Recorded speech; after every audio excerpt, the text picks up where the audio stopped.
there was a story in the media that President Trump hadn't had a press conference or press availability on that day. My God, that becomes a story that Trump didn't have press accessibility for one day. Imagine if that story had been applied to President Biden or really any other previous presidents. Biden would go months without having any access to the press. But one day goes by.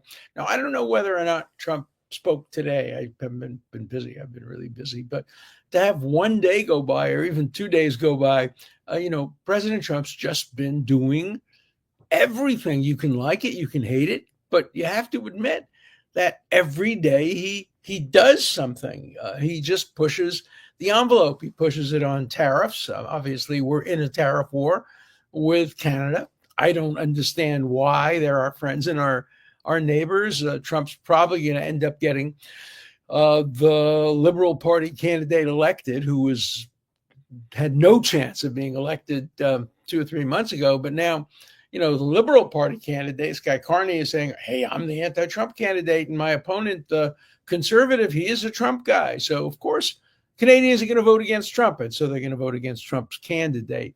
What's going on in Gaza? President said, unless the hostages are released, they'll be held to pay. And, Israel is making them pay, cutting off electricity. By the way, has anybody ever heard of a country that provided electricity to enemies that are trying to kill it?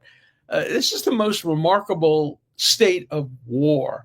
You have Hamas attacking Israeli civilians, killing 1,200 of them, hijacking and taking, hostages of 250 of them, murdering, raping, etc.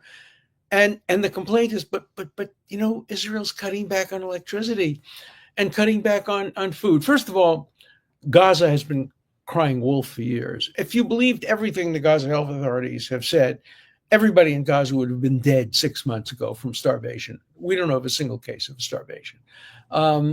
There are food stalls. You see them on television. You can get them on Google. They are selling fresh fruits and vegetables and hummus and everything. Nobody is starving. Yeah, they're missing dessert. And they can't watch television as often as they'd like to. But, Gazans can produce their own electricity. You ever hear of solar panels? You can get those.